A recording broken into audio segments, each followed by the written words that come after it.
어느 날 공자님이 노나라 태산을 가다가 들판에서 노인이 여러 명의 사람들과 함께 고구마를 나누어 먹으면서 금운고를 치면서 아름다운 노래를 부르고 있는 것을 보았습니다. 공자님이 노인에게 물었습니다. 무엇이 그렇게 즐겁습니까? 노인은 이렇게 대답을 합니다.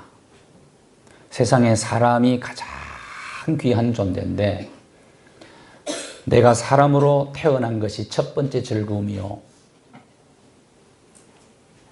그리고 이렇게 악기를 연주하며 즐겁게 노래를 부를 수 있는 건강을 내게 주셨다. 노래할 수 있는 건강이 있는 것이 두 번째 즐거움이요. 작은 것이지만 이 고구마라도 이웃과 함께 나눌 수 있는 즐거움이 세 번째 즐거움입니다. 그렇게 대답을 했어요. 제가 묻습니다. 여러분 요즘 어떻게 사십니까? 많은 사람들이 왜 어떻게 사냐고 질문을 던지면 대부분의 사람이 이렇게 대답을 합니다. 그럭저럭 삽니다. 마지못해 삽니다. 죽지 못해 삽니다. 나는 만족합니다라고 대답하는 사람은 극소수에 불과합니다. 왜 그럴까요? 범죄 이전에 에덴 동산의 삶은 어떻겠을까? 에덴 동산은 부족함이 없습니다. 집도 필요 없지요. 옷도 필요 없지요. 먹을 것만 있으면 됐어요. 에덴 동산은. 먹을 것은 굉장히 풍족합니다. 자, 의식주라는 말이 맞나요? 식의주가 맞나요? 먹는 게 더 귀한 겁니까? 더 중요한 겁니까? 입는 게 더 중요한 겁니까? 우선순위를 따진다면 그러면 식의주가 돼야 되는데 왜 의식주일까?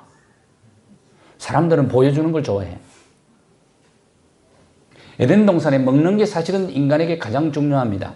속담도 그래서 많이 나왔어요. 잘 먹고 죽은 귀신은 때깔도 좋다. 선비도 사흘 굶으면 도둑질 안 할 사람 없다.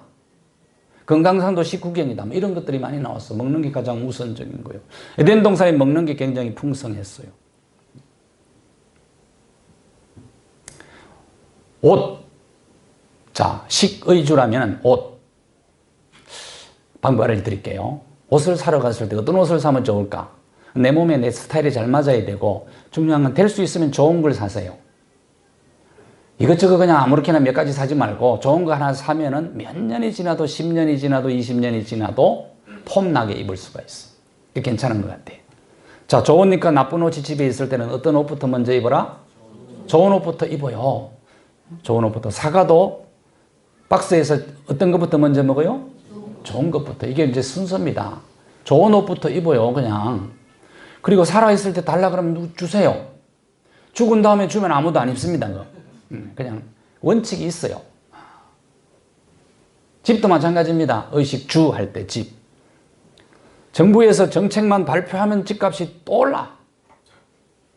뭐 대통령이 장담한다고 그랬는데 그런 건 장담하는 거 아니에요. 안 됩니다. 왜 그러냐. 에덴 동산은 집이 없었어요. 집이. 그런데도 부족함이 없는 곳이었단 말이에요. 부족함이. 돈도 마찬가지입니다. 에덴 동산에 돈 없었죠. 그 여성분들 남편 몰래 꼽을 쳐놓은 돈이 있으면은 60이 넘으면 그냥 꼽을 쳐두면 안 돼요. 나중에 어디다 뒀는지 못 찾아. 갑자기 죽으면 어떻게 됩니까? 아무도 못 찾아. 옛날에 그래서 감추인 보합이고 그래서 난 은행이 없었기 때문에 밭에다가 감추어 놓았어.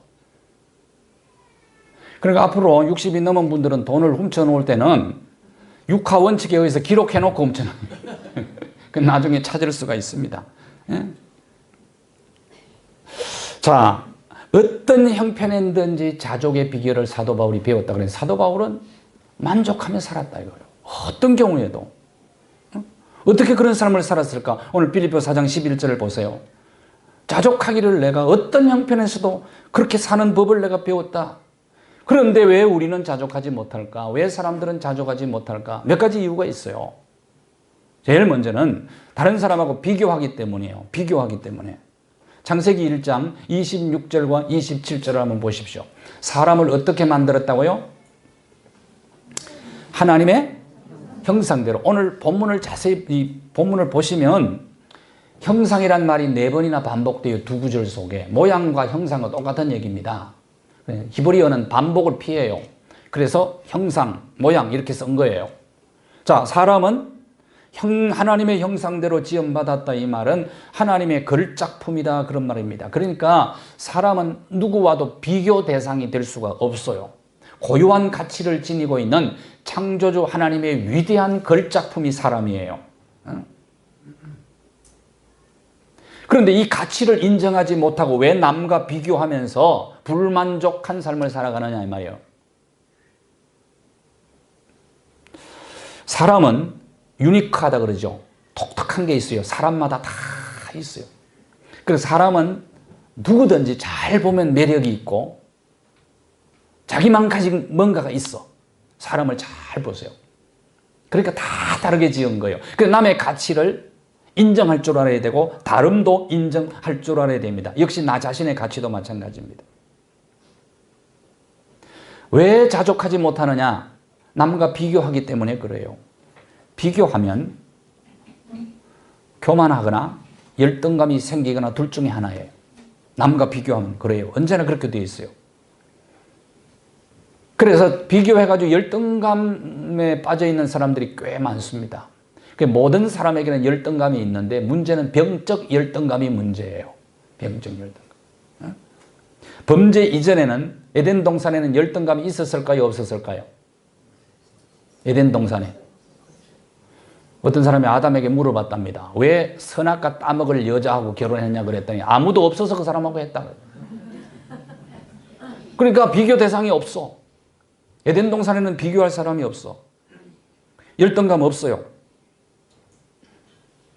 또 잘났다고 너무 교만해질 필요도 없고 기죽을 필요도 없어요. 못났다고. 사람 알고 보면 잘 살고 못 사는 것도 별것 아니고 죽으면 다 똑같아. 그 가수 중에 신신애라는 가수가 있었어요. 그 가수가 부른 노래가 하나 있습니다. 세상은 요지경이라는 노래가 있습니다. 잘난 사람 잘난 대로 살고 못난 사람 못난 대로 산다. 야이 뭐 그런 노래가 있어요. 그렇잖아요. 근데 그 다음에 가사가 더 중요하더라고요. 짜가가 판친다 인생 살면 78년 쏜살같이 지나간다. 정신 차려라 요지경에 빠진다. 그런 노래예요. 그런 노래예요. 별것 아닙니다. 잘 살고 못 사는 거 알고 보면 죽음 앞에서는 별것 아니에요. 에덴 동산에 차 있었어요? 없었어요? 근데 요새는 내 차하고 남의 차하고 자꾸 비교해. 좋은 차, 나쁜 차, 큰 차, 작은 차, 외제, 국산 자꾸 비교를 해. 제가 어릴 때요. 저희 동네에 차가 한 대도 없었어요. 대덕면 전체에 자가용이 한 대도 없었어요. 제가 알기로는 자가용이 그때 없었다고. 근데 비포장도로에 우리 동네에 차가 들어오잖아. 차가 가끔 들어오는 게 버스도 안 들어오고 트럭이 나무 실러 들어와. 그러면 동네 아이들이 다 모여. 왜냐면 그때는 차 기름 냄새가 그렇게 좋았어요. 그 냄새 맡으려고 다 모여. 오르막 올라갈 때는 천천히 가니까 더 뒤에 꽁무니에 매달려 타. 그게 최고의 즐거움입니다. 그래요. 이제 조수는 못하게 몽둥이 들고 또 쫓아와.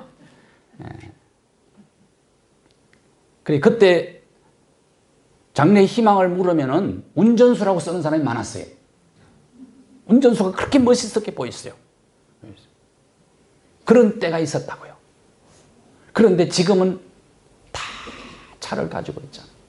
그런데도 왜 불만이 그렇게 많아?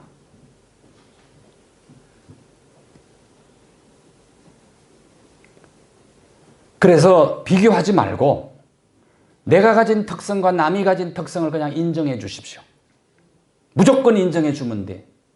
하나님의 걸작품을 비판하지 마세요. 사람은 하나님의 걸작품이요. 비판도 하지 말고 하나님의 작품에 덧칠을 하지 마세요. 살다 보면 내 마음에 안 드는 사람 많이 있을 수 있습니다. 그리고 뭐 별 간섭을 다 해요. 아이고, 그 사람 눈꼴 사람만 못 보겠네. 그게 비판하고 덧칠 하는 거예요. 지가 돈이 있으면 얼마나 있다고 저래? 돈 있으면 다냐? 그러면 없으면 다냐? 왜 그렇게 덧칠을 많이 합니까? 남에게.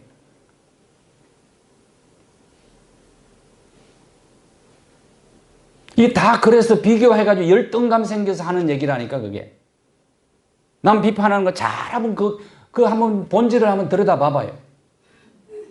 이게 바로 자족하지 못하게 만드는 거예요, 이거.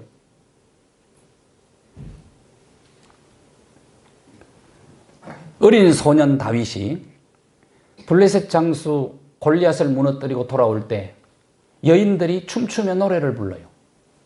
어떤 노래를 불렀습니까? 사무엘상 18장 7절을 보세요. 같이 읽겠습니다. 시작.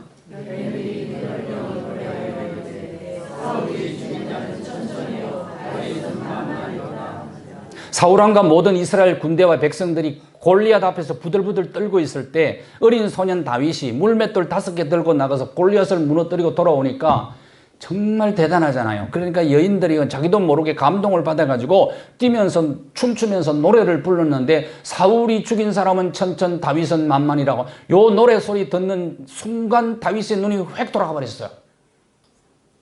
아니 죄송해요. 제가 다윗이라 그래도 여러분은 사울로 알아들으시기를 바랍니다. 눈이 획 돌아가 버렸어. 만약에 그때 그 노래 소리를 듣고 다윗과 비교하지 않고 다윗아 이리 오너라. 너 어린 소년이 정말 어떤 용기를 가지고 골리앗 앞에 나가 싸울 생각을 했냐 너? 너 정말 대단하다. 네 인기도 지금 대단하다. 너 나 좀 도와줘야 되겠다. 날 좀 도와줘. 그랬다면 운명이 달라졌을 거예요. 그런데 눈이 획 돌아가고 난 다음에 열등감이 생겼어. 사울왕에게. 그래서 다윗을 죽이려고 10년 이상 쫓아다니다가 인생 낭비하고 마지막에 길보아 전투에서 비참하게 죽어. 비교하면 안 돼. 남과.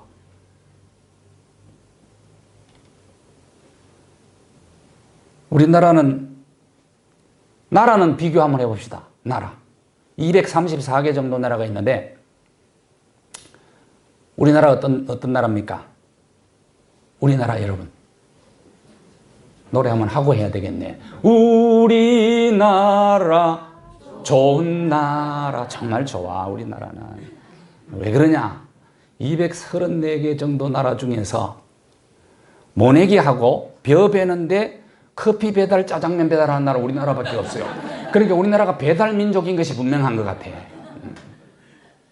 어쨌든 속도가 빠른데 싱가포르 가면 쌍둥이 빌딩도 있고 빌딩이 있는데 똑같이 또 비슷한 거를 일본하고 같이 지었는데 우리가 훨씬 빨리 지었다고 그래. 우리가 빠른 거로 승부를 거는 나라입니다. 우리나라 여성들이 우리는 잘 모르는데 중동 남자들의 눈에는 그렇게 예쁘게 보인다네. 앞으로 이 중동 가가지고 길거리 다닐 때 조심하십시오. 중동 남자들이 한국 여자를 볼 때 인형으로 본대요. 인형. 그래서 인형 훔쳐갈지 몰라. 그것도 잠깐 살찐 인형을 좋아한다네. 네. 어쨌든 참고하시기를 바랍니다. 발리에 갔을 때 일이 발리에. 제가 이제 선교하고 이제 목회자 세미나 마치고 잠깐 쉬는데 호텔에서 쉬는데 수영장을 갔어요. 수영장을 갔는데 그때 어디 사람이지 막 중동 사람 같아 보니까 어마어마하게 막 몸이 커. 근데 그 여자분이 딱 수영복을 입고 오는 거요. 근데 내가 생각하기에 저 정도 몸집 같으면 내가 못 나올 텐데 여자분이야. 그런데 이제 수영장 안에서 하는데 그분이 들어오는데 제가 볼 때는 수영장 물이 넘칠 것 같더라고. 그런데 당당하게 막 해요. 내가 이상해가지고 정말 대단한 여자다라고 생각을 하고 제가 보는데 꼭 그러는 것 같아. 내 마음속에 내가 쳐다보니까 야 임마 너 내가 살찐데 네가 보태준 게 있냐 왜 그렇게 쳐다보냐. 그래서 눈을 돌렸어요. 그러고 나서 한참 생각했습니다. 어쩌면 저렇게 자신감이 있을까.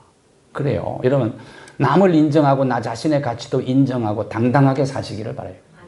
비교하지 마세요. 어느 누구와도 비교하지 마세요. 남과. 왜 우리가 자족하지 못할까요? 욕심 때문이에요. 욕심. 자, 4장 12절 한번 보세요. 사도 바울이 말합니다. 내가 비천에 처할 줄도 알고 풍부에 처할 줄도 알고 모든 일에 배부름과 배고픔과 풍부와 궁핍에 일체에 자족하는 비결을 나는 배웠습니다. 그렇게 얘기합니다. 배웠다. 어떤 형편에도 적응할 수 있는 처세술을 내가 배웠습니다. 사람은 환경에 적응할 수 있는 탁월한 능력을 가지고 있습니다. 여러분, 목욕탕 가가지고 뜨거운 물에 들어가서 처음에는 굉장히 뜨거운데 조금 지나면 어떻습니까? 10초만 지나면 견뎌요. 적응 능력이 대단한 겁니다. 추위도 마찬가지예요. 처음에 밖에 나가면 추운데 금방 또 적용을 해. 적응 능력이 굉장하고 하나님이 이런 능력을 주었어요. 올해 수능 만점 맞은 아이들이 15명이에요. 그 중에 한 명이 김해외고 3학년 송영준 학생이에요. 송영준 학생인데 이 친구가 그 외국어 고등학교 들어갈 때 그 사회적 배려 대상 선발하는 게 있어요. 그렇게 들어갔어요. 아버지 일찍 돌아가시고 어머니 혼자 어렵게 사는데 학교 갈 형편이 안 되죠. 그런 학교. 실력도 안 되고. 들어가서 시험 봤는데 127명 중에 126등 꼴찌한 거예요. 그러면서 실망도 하고 또 뭐 잘하는 아이들 보니까 과외를 한 번도 안 받아보는 거예요. 그냥 자율학습만 한 거예요. 그냥. 열심히 해서 no pain, no gain 해가지고 막 고통 없이는 얻는 거 없다 생각하고 열심히 했어요. 얼마나 열심히 했는지 어깨가 아파서 병원에 입원할 정도로 열심히 해요. 어떻게 생각하고 했느냐? 엄마가 식당에서 아르바이트 하는 거 생각하면서 한 거예요. 엄마 생각하면서 열심히 공부를 했어요. 그래서 시험 보기 바로 전에, 수능 보기 전에 교장 선생님 찾아가서 담임사로 가서 얘기했대요. 이번에 나 만점 맞습니다. 자신 있게 얘기해요. 한 번도 과외를 안 받아봤어. 돈이 없어서. 그런데 이제 안 되니까 공부하기 너무너무 힘드니까 중간에 포기하려고 했었어요. 공고를 가려고 생각을 했어요. 그러면서 2번 울었다 그러더라고요. 고3, 중3 때 아버지 돌아갔을 때 울었고, 2번째 외고를 그만두고 공고로 가야 된다. 담임 선생님하고 상담하러 갔는데 그때 많이 울었다고 그래요. 근데 담임 선생님 붙잡고 야 가지 마. 삼성장학재단에서 연결시켜줘가지고 조현정 장학재단하고 연결시켜줘 1,000만 원 3년 장학금을 주었어요. 그래서 이 공부한 거야. 열심히 공부해서 정말 만점 맞고 이렇게 얘기를 했어요. 세상을 바로 세우는 검사가 되고 싶습니다.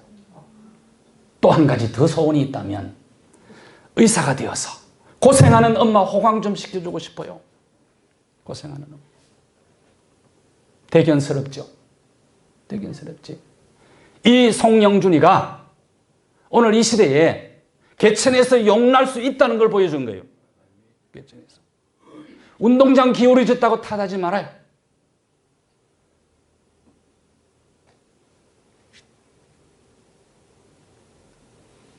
적응 능력이 대단한 거죠. 지금.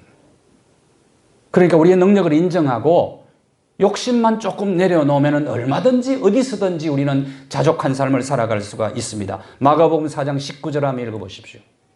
자, 같이 읽겠습니다. 시작.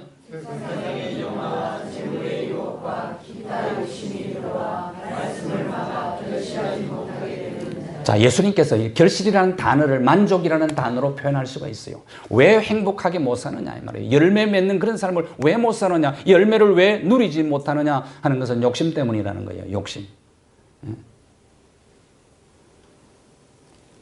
한국 사람들은 가는 곳곳마다 어디든지 집값과 땅값을 올려놓습니다. 들썩거리 어디든지 가면은 부동산 투기는 한국 사람이 제일 잘하는 것 같아요.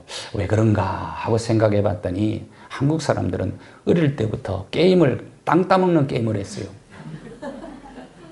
저도 어릴 때 땅 따먹는 게임을 얼마나 많이 지금 생각해 보니까 그 땅 따먹기 게임이 아련한 추억으로 제가 남아 있습니다. 해가 저무는 줄도 모르고 논바닥에 가가지고 친구들하고 하루 종일 땅 따먹기를 했습니다. 그러면 얼마나 땅을 가지면 만족할까요? 톨스토이가 얘기했어요. 얼마나 사람은 땅을 차지할 수 있느냐. 그 톨스토이 작품 중에 나오는 얘기입니다. 한 사람이 지주가 얘기했어요. 하루 종일 돌아서 온 땅을 다 주겠다고 그랬더니 이 사람이 정신없이 그냥 새벽에 동이 트자마자 돌아와서 열심히 돌아왔어요. 해가 꼴까닥 넘어가기 바로 전에 헐떡거리며 딱 도착했는데 그 자리에서 숨이 차서 죽었어. 그러면 얼마나 차지했어요? 쓰러져 죽은 그것만 차지했어.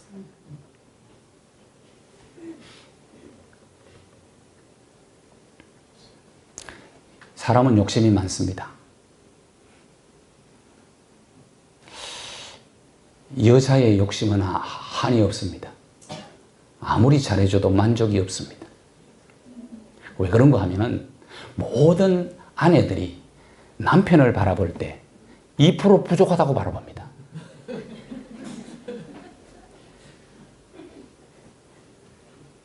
그래서 제일 많이 잔소리를 하는 대상이 남편이요.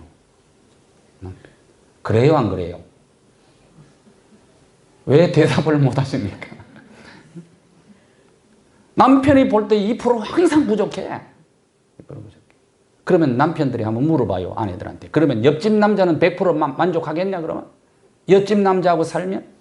그러면 아니라고 대답을 해요. 근데 아닌데 왜 그렇게 얘기하냐, 그러면은, 그래도 당신은 할 수 있어요, 그래요.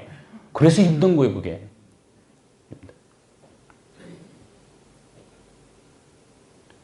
사람에게 만족 없는 이유가 뭡니까? 또 하나 더 얘기할까요? 여성들은 나이가 들면서 남성 호르몬이 나와요. 그래서 싸나워집니다. 싸나워져요. 남자들한테 물었어요. 이 세상에서 가장 무서운 존재가 누구냐? 마누라. 99%가 나왔어요. 99%. 근데 그렇게 대답 안 하는 1%는 별종이에요. 별종. 그러니까 이제 아내들 꼭 기억하세요. 아내들은 남편이 집에서 혹시 소리를 지르거든 무서운 척이라도 좀 해줘요. 남편이 소리 지르면 내가 무서워할 줄 알아? 눈도 안 깜짝거린다. 이러면 안 되는 거예요, 이게. 이러면 안 돼요. 남자들은 그 소리 좀 듣고 싶은 거요. 듣든 말든 제일 무서운 존재예요.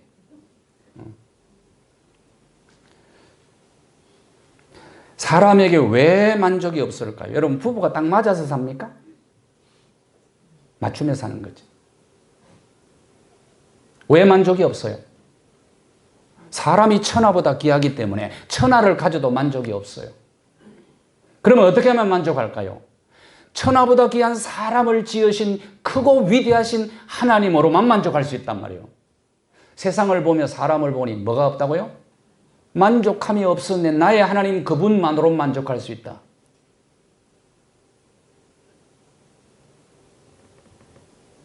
동남풍화 부르라 서북풍화 부르라 알죠? 가시밭에 백합화 향기. 가시밭길을 걸어도 하나님으로는 만족할 수 있단 말이에요. 하나님. 다른 것은 안 돼요. 여러분이 온 천하를 다 가져도 그것 갖고는 만족이 안 된단 말이에요. 천하보다 여러분이 커요. 그래서 그런 거예요. 이렇게 가치 있는 인간을 마귀는 뭐라고 얘기합니까? 너 가치 없어 그래 얘기해요.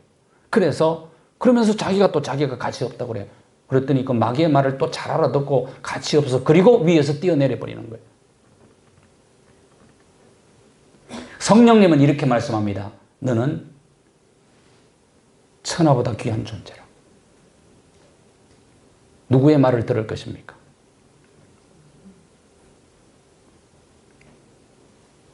다윗의 고백을 한번 볼까요? 시편 23편 1절입니다. 여호와는 나의 목자시니 내가 부족함이 없으리로다. 다윗이 그때 도망 다닐 때예요. 사울에게 도망 다닐 때든지 압살롬 아들이 반란을 일으켜서 도망 다닐 때 그건 정확하게 알 수는 없지만 도망 다닐 때 다윗은 나는 만족합니다 라고 고백한 거예요. 누구로 인하여? 하나님 때문에. 하나님 때문에. 이 고백이 저와 여러분의 고백이 되어지기를 바랍니다. 하나님으로만. 왜 만족하지 못할까요? 이유가 또 있습니다. 질투 때문에. 시기 질투 때문에. 예수님께서 사람의 마음속에서 나오는 악한 생각 12가지를 말씀을 하셨어요. 마가복음 7장 21절 23절에서 이 12가지 가운데 질투가 들어있습니다. 질투. 뿌리 깊은 죄입니다. 질투는 에덴 동산에서도 있었어요. 사탄이 하나님을 질투해가지고 선악과 따먹게 만든 거예요. 최초의 살인사건이 질투 때문인 거 아시지 않습니까? 무서운 죄입니다. 뿌리 깊은 죄입니다. 이거 극복하는 거 쉽지 않습니다. 낚시하는 분들이 짜릿한 손맛에 한다 그러더라고요. 그 손맛 때문에 아는 목사님 한 분이 낚시를 좋아했어요. 근데 수요 예배도 잊어버리고 했다고. 그런데 내가 낚는 짜릿한 손맛보다 더 짜릿한 맛이 있다고 그래요. 그게 뭐냐? 옆에서 낚시하던 사람이 고기 잡았다가 놓칠 때.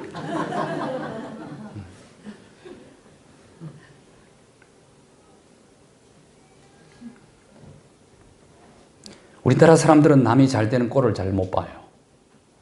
질투가 문제입니다. 개 바구니는 덮개가 필요 없어요. 왜냐하면 앞에 가는 놈의 다리를 자꾸 잡아당기니까.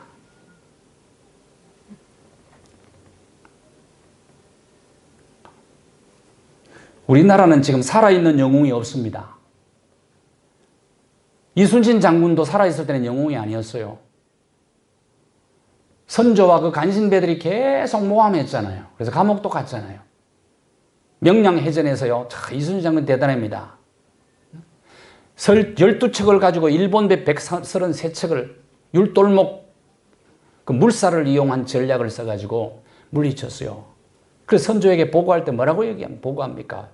왕이시여, 나에게는 아직도 12척이 남아있습니다. 그리고 참 대단한 사람이에요.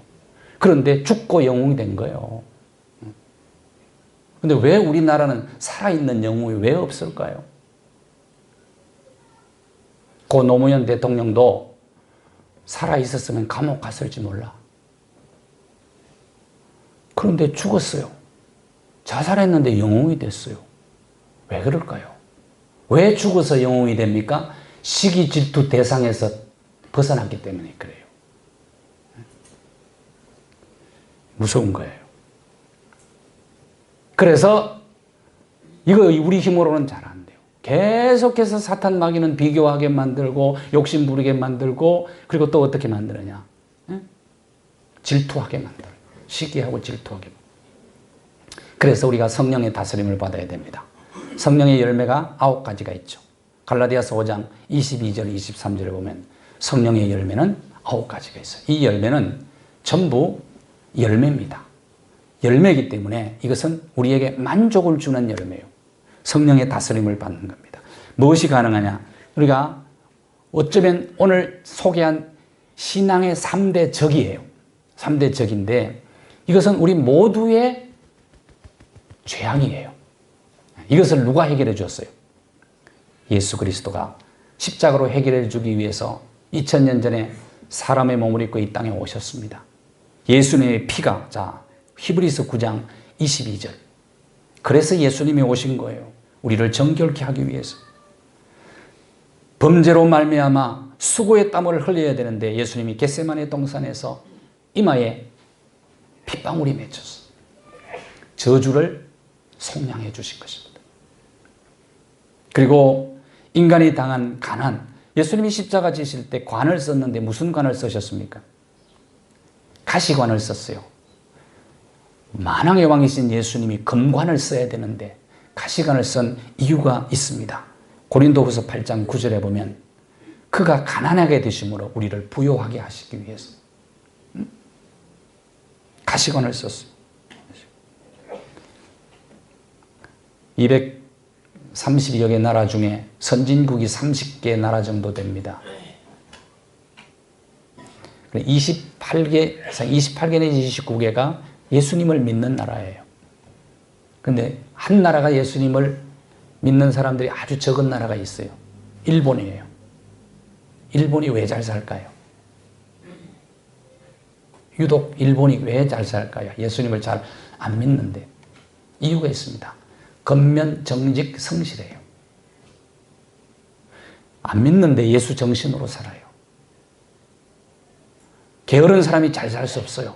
불성실한 사람이 잘 살 수 없어요. 정직하지 않는 사람이 잘 살 수가 없어요. 예수 정신으로. 이 말은 무슨 말이냐? 성령의 다스림 받고 그리스도 안에 있을 때.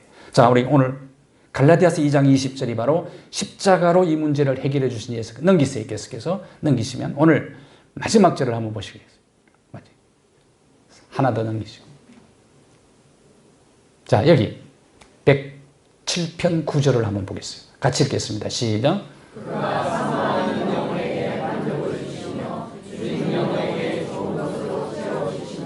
예.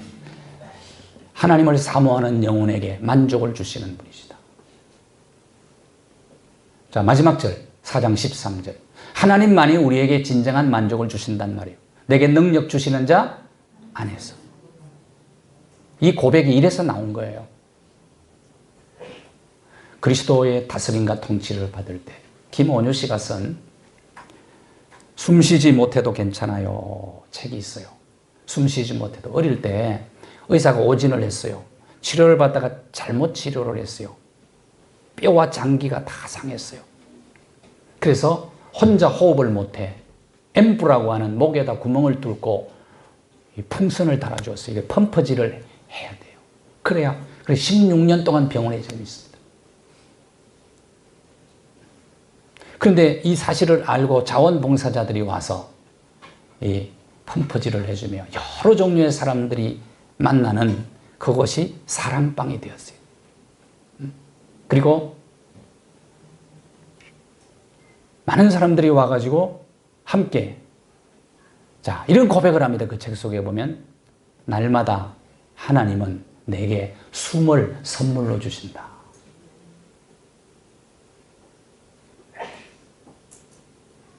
그분 만나면서 하나님이 주신 선물을 함께 나누는 병원이 나눔방이 되었다. 우리는 매 순간 하나님이 주시는 숨이라는 선물을 받아서 살고 있잖아요. 숨 쉴 수 있음에 감사하십시오. 어쩌면 김온유 씨를 보면 숨 쉬는 그거 하나만으로도 만족할 수 있어요. 숨 쉬는. 성령님의 다스림을 받고 하나님의 통치 속에 있을 때 우리는 일체의 자족의 비결을 배울 수가 있고 어떤 형편이든지 자족한 삶을 살게 될 것입니다. 이것을 배워야 됩니다.